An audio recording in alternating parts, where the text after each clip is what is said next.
মা এমন একটা মানুষ যে সবার অভাব পূরণ করতে পারে, কিন্তু একটা মায়ের অভাব কেউ পূরণ করতে পারে না।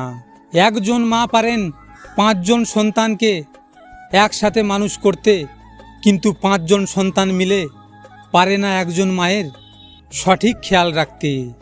আমার মা একটা কথা শিখিয়েছেন যে তোমার যতই দুঃখ কষ্ট আসুক না কেন, তুমি কাউকে বুঝতে দেবে না।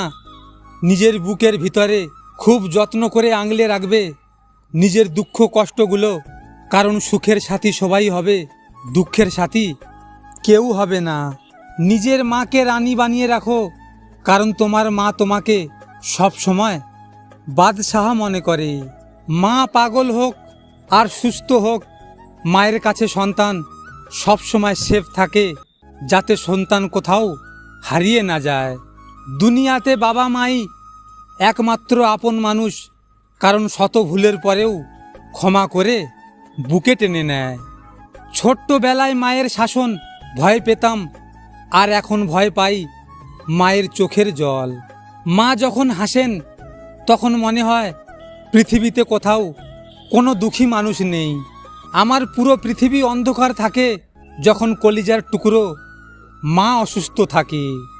বাড়িতে 6 জন লোক আছে আর রুটি আছে 5টি। একজন লোক বলে আমার খিদে নেই, তিনি হলো মা।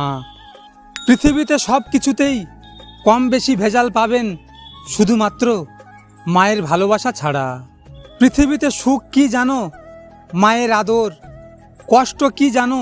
মায়ের চোখের জল। আর সবচেয়ে মূল্যরতন কি জানো? মায়ের ভালোবাসা।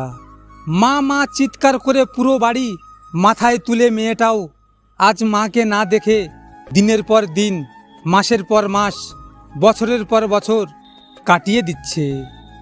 হ্যালো বন্ধুরা, এই ভিডিওটি নিয়ে আপনাদের যদি কোনো মতামত থাকে তা কমেন্ট বক্সে জানাবেন। আর আমার এমনই নিয়মিত ভিডিও পেতে হলে আমার চ্যানেলটিকে সাবস্ক্রাইব অবশ্যই করবেন।